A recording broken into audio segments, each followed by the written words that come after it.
Hey everyone. So as I mentioned, I won't be having class this Friday. So I'm going to go ahead and discuss the last part of chapter one, basically what we didn't talk about during the first two lessons of this week. So the first part of what I'm going to be doing, actually, and this is going to be a two-part series. I'll look at corporate and operation strategy, and then we look at multi-factor, single-factor productivity in the second video that I'll post today. Okay, so let's talk corporate and operations strategy. Now, whenever we have a corporation, there's typically some levels of planning involved. There's a longer-term planning, which typically could be anywhere from 2 to 5 to 7 years. And there's the more mid-term planning, which is more tactical in nature. And then there is the more day-to-day planning, right? Now, for this portion of this lesson, I'm going to talk about the longer range planning and how operation strategy ties into corporate strategy. And so we're going to look at a couple of things first. Let's look at the definitions given in the textbook, starting with operation strategy. Operation strategy is the means by which operations implements the firm's corporate strategy to build a customer-driven firm. Okay, so it refers to the set of decisions and actions that typically would shape the overall direction and performance of any organization's operations function. Okay, typically involve making some choices about how you're going to be handling the different resources that a business would have, from your labor to your equipment to your if you have any automation. And typically a bunch of things that go into operation strategy, right? You're going to be trying to think about things like designing the different processes and systems that are needed to be able to make and deliver goods more efficiently. You're going to be looking at planning for your capacity. If you expect to have growth, do we have the needed capacity to be able to meet demand as time progresses? Okay. There are other decisions that go into operation strategy, such as where should we locate our plant, where should we locate our warehousing, where should we locate all the different offices that might be needed to be able to manufacture a given product. Okay. And as part of operation strategy too, we have to plan too for logistics, for supply chain management, who our partners going to be, how do we qualify our partners, how do we determine or put in place measures to ensure that the product that's leaving the organization is of a certain quality, right? So quality management is also a big portion of what goes into business operation strategy. Okay, so there's a lot that goes into this, and pretty much this entire semester will be devoted to operation strategy. So we'll cover this in greater depth as time progresses. But how does operation strategy tie into the company's overall strategy, right? Remember, operations is just one branch of a company's different departments, right? And operations supports the overall objectives of a company in a multitude of ways. So let's look at this figure 1.5 in the course textbook and try and make sense of what we're seeing here, right? At the very top left-hand corner, we have our corporate strategy. So this is the company's overall strategy, long-term. And typically when you look at corporate strategy, you're looking at how do you make decisions today about what's going to happen in the future, right? The future is typically uncertain. We don't know what's going to happen 6 months from today. We don't know what's going to happen a year from today. But we have to make decisions today and hope that the decisions we make today impact the company in a positive manner, right?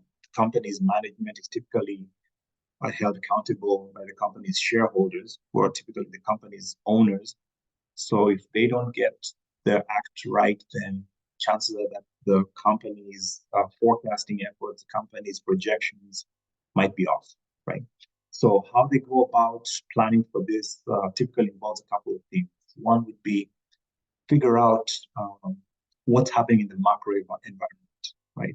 So an environmental scan is the act of management, upper level management, looking at the macro environment, what's happening in the political system, what's happening in the different markets that are served by the company, what's happening with our suppliers. Is there information that we need to incorporate into our planning to better assess what the future might look like? Okay. So after the upper level management goes through this process of environmental scanning to determine whether or not we expect to have potentially a good business here. The other things that they might want to consider are what are the business's core competencies, and we look at some. But when we talk about the core competencies, we're basically looking at what sets us apart as a business, right? What do we do better than other businesses? Our core competency could be, for example, we're able to deliver product at the lowest possible cost, right? If you look at Walmart delivers product at a cost that's pretty much lower than most of the other retailers and supermarkets out there, right? That becomes their core competency, and that becomes part of their corporate strategy. So all their efforts will be geared towards how do we deliver product at the lowest possible cost.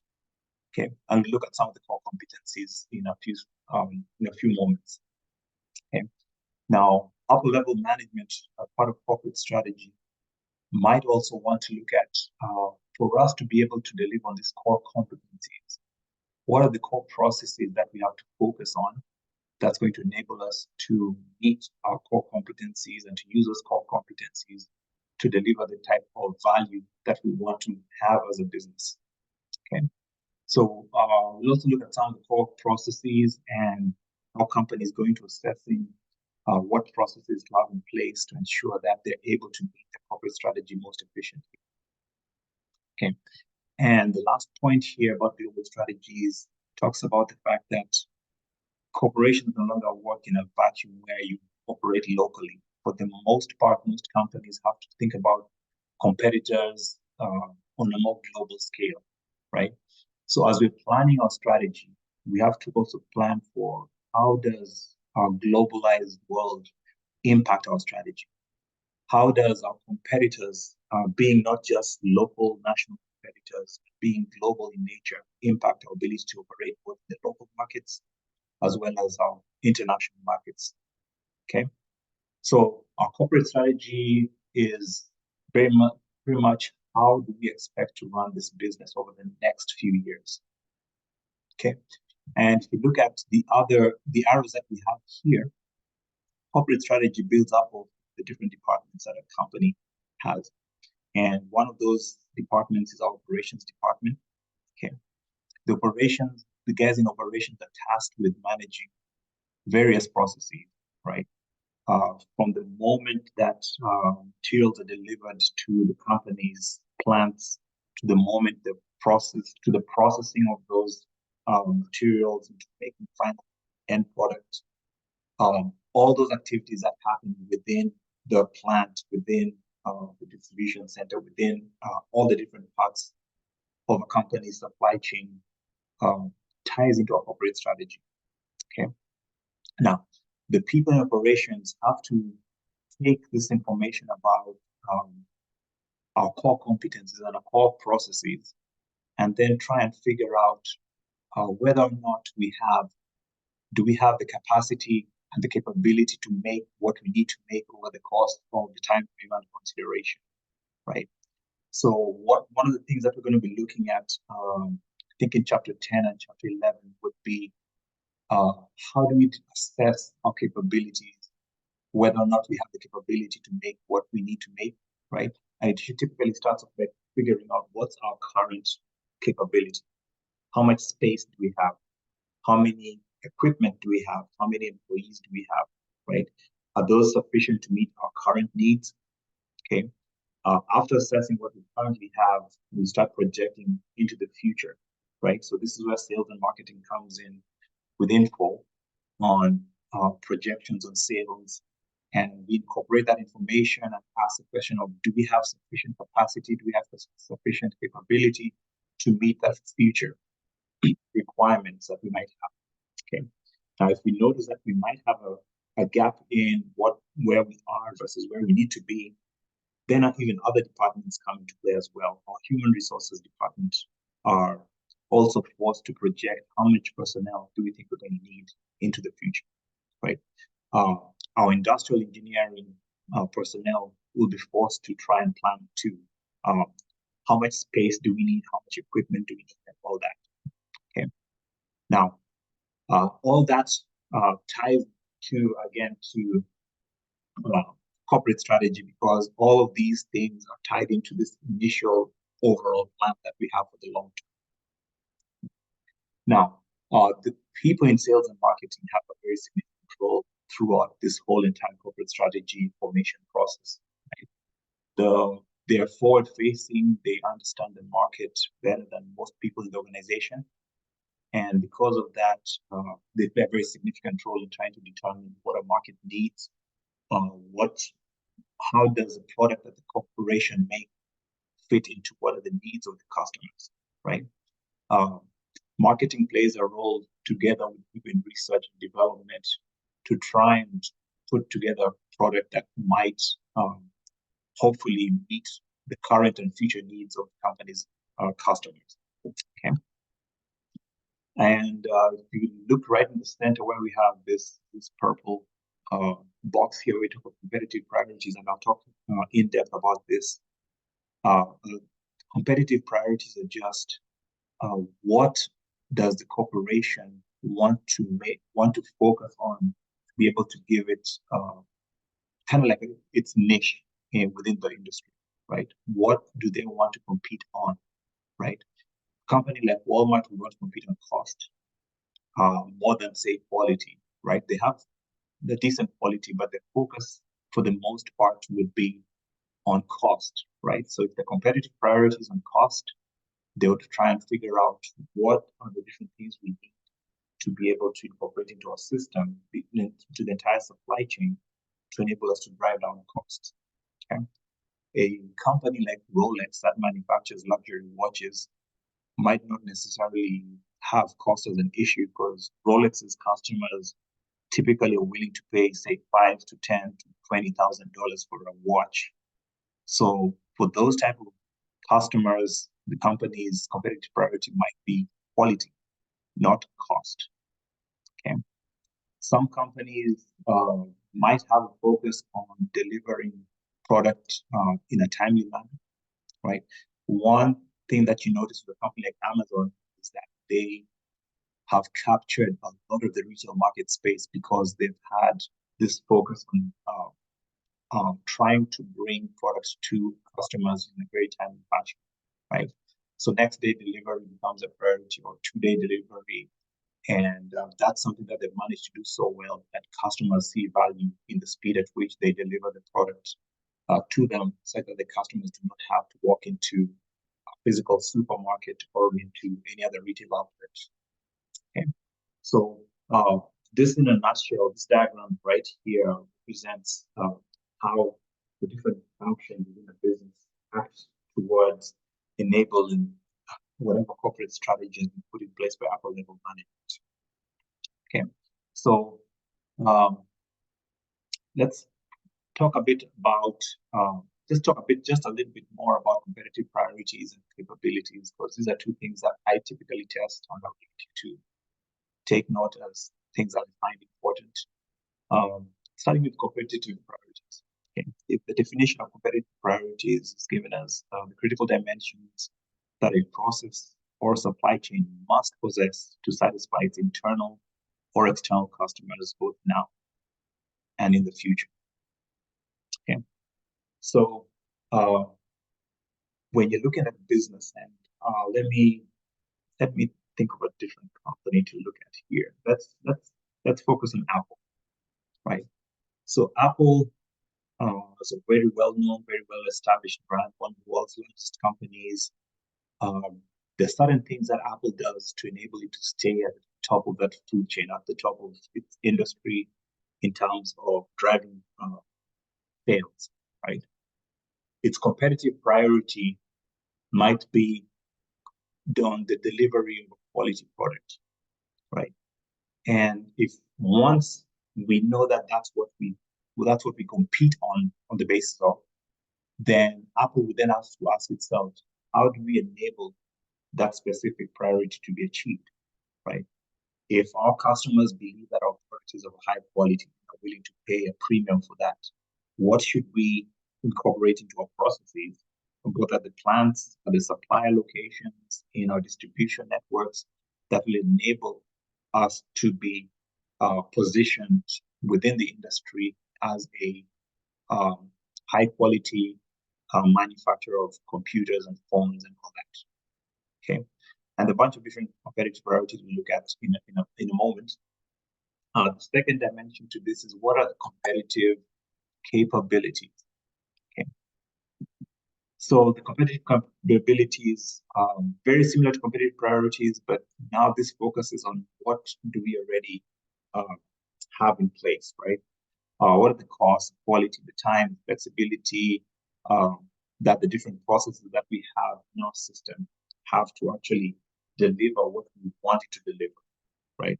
If Apple says we are high quality manufacturer of cell phones and Mac and laptops, do we have that capability? Do we have the machinery? Do we have the automation and everything that would be needed to be able to make the product that we need to have made in a timely manner, as well as with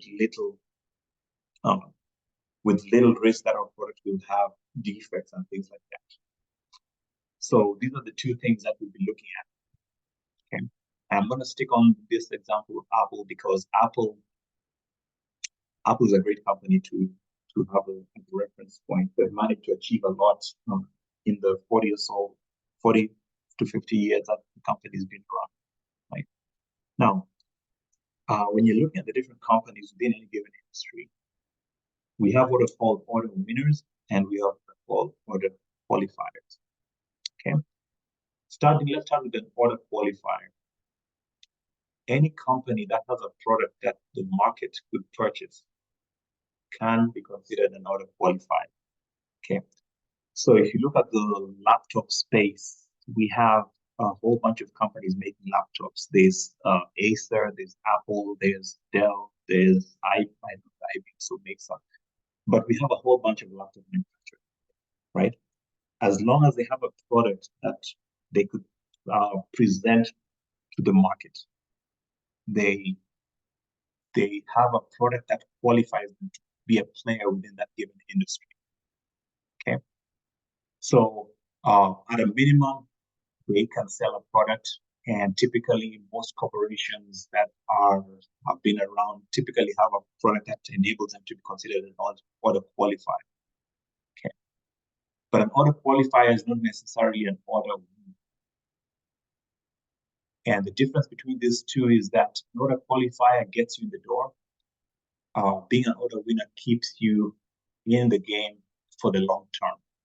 Okay, a company like Apple is considered an order winner, not just an order qualifier, because as time has progressed, they've consistently managed to churn out product that the marketplace wants to purchase. Okay, so there's something about what they do that positions them in a manner that their customer base would want to look and see where they typically would be willing to continue to purchase the product that the company is making. And typically they would even be willing to give word of mouth references and reviews that are positive towards that company's product. Okay, so if you look at following two, I'll skip these to look at these two charts right here. Okay, let's start with an order qualifier. So with an order qualifier, you look at the relationship between what they have to sell and what ends up happening over time. You'll notice that initially, since they have a product that can be sold, they will have a market for that product. Okay, but over time, you'll notice that if they don't focus enough on whatever they consider their competitive priority, be it high quality, be it speed, be it low cost, sales start tapering off. Okay, and that becomes a bit of a problem over time. Okay, and that differs from what you'd have with an order winner. Okay, with an order winner, you have a situation where because they have this focus on the competitive priority and they use their resources to try and drive that competitive priority. If it's Apple, You have a high focus on quality. Over time, you notice that there's an upward trend, there's a continuous trend towards more and more sales um, as they work with achieving whatever their competitive priority is. Okay. So for any corporation putting in place a corporate strategy, uh, being an order winner is typically something that you want to arrive at the end of the day, right? You don't want to just be an order qualifier. An order qualifier gets you in the game, but an order qualifying um, to be within an industry is not enough to sustain you over a lengthened period. Okay.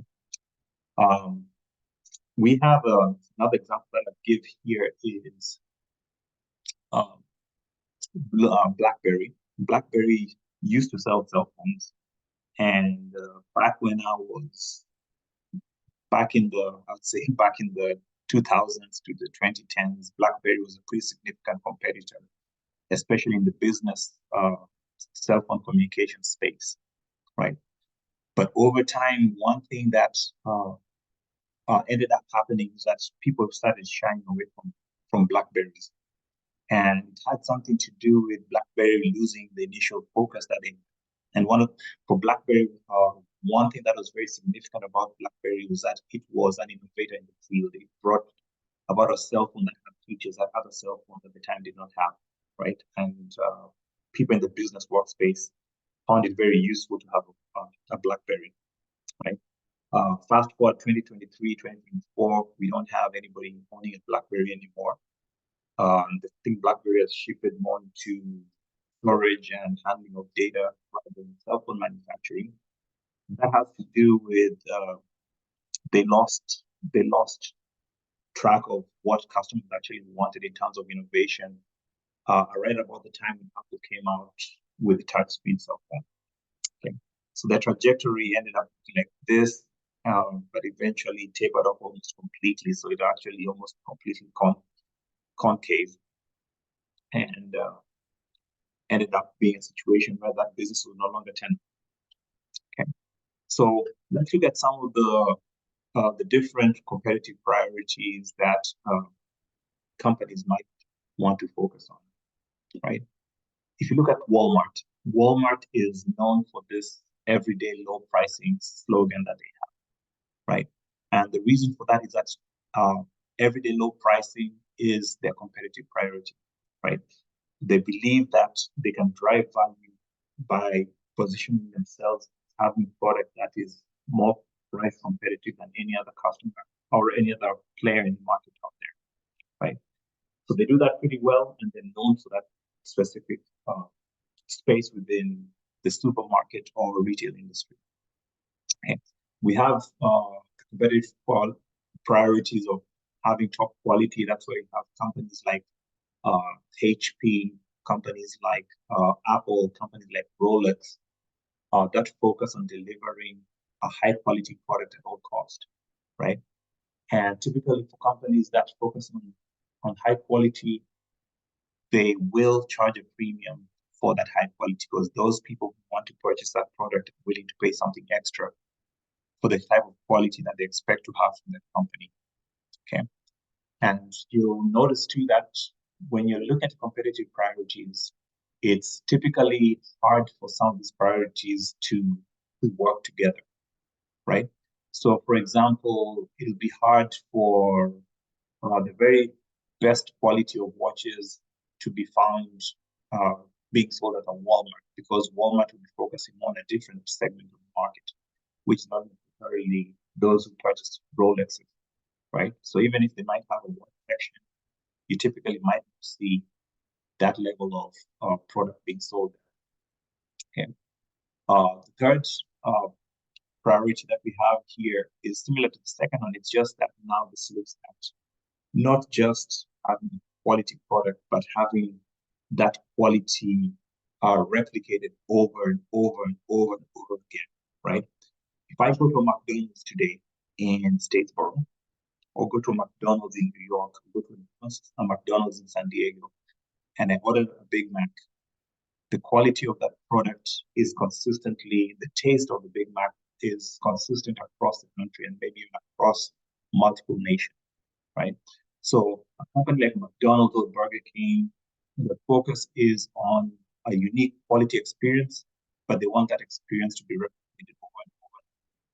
And so they put in place certain processes to ensure that the taste that comes out of the, the, the processing of the product is consistent, and the customers come to expect that wherever they go, whatever restaurant that they go to purchase their Big Macs. Now, some companies focus on delivery speed, and this is something that actually saw, if you look at Netflix and look at what companies were there prior to Netflix, we had a whole bunch of video stores out there. There used to be a family video, there's Blockbuster, and things like that. And in the midst of all this, Netflix came up and said, what if we delivered video and movies to customers almost instantaneously whenever they would need those? And whereas Blockbuster was way bigger than Netflix, Netflix got its competitive priority right. And they targeted the market that quickly saw the value in being able to download or to watch or to stream videos without having to go drive down to a family video store somewhere. Okay. So the different competitive priorities we've done right typically makes it aligned to the corporate strategy of the organization, and typically those companies that align the competitive priorities to the corporate strategy typically end up being quite competitive within their industries. Okay. So that's something that you might want to know about as you go into, as you leave the university environment and move on to your careers or start your own businesses. What is the organization's competitive priority, right? And once you figured out that competitive priority, how does the company's capabilities enable that competitive priority to be achieved? Okay. So there are a whole bunch of different competitive priorities out there. I would ask that you take time, read the textbook, look and make sure you understand what are these 9 different most commonly noticed types of competitive priorities that are out here. And also, as you're reading that, think of different examples that come to mind. Think about things like variety. When you think about volume flexibility, how what type of companies best fit that specific type of business model. Okay. So that is that. Now, I'm winding down this section of this video. One way of assessing whether or not company is achieving its competitive priority is to have metrics in place. You cannot say you're the most efficient at delivering a quality product when you cannot measure how well that quality is. Okay, so various metrics applied, and typically metrics varies significantly from industry to industry, right? But it's important that if we put in place a competitive priority, a specific strategy, that we can then go back every quarter or every year and look back and say, did we meet whatever targets we put in place at the beginning, or are we significantly short of where we expected to be at the end of the quarter or at the end of the year? Okay. So if you look at some of these competitive priorities, for example, low cost operations, look at say Walmart or something like that. Okay. At the end of the day, the focus is on how well have we done in trying to reduce the cost associated with the different products that we're selling, right? So cost per billing could be a metric that they might want to use, and that's just one of many different metrics that they could be looking at. Okay. They could be looking at what's the cost of logistics associated with getting products to the different warehouses and to the different store locations that they have. Okay, so that's something that each company has to determine for themselves. How do we exactly determine how well we're achieving a specific competitive priority, right? Can't figure it out, then chances are that you're not really fully capable of assessing whether or not you're competitive when it comes to your specific competitive priority. right? And if you cannot assess that, then it becomes hard to assess how well you're doing if you're trying to benchmark your operations to some of the company's operations. Okay. So that's the end of this first video that I wanted to make. And the second part of this will be looking at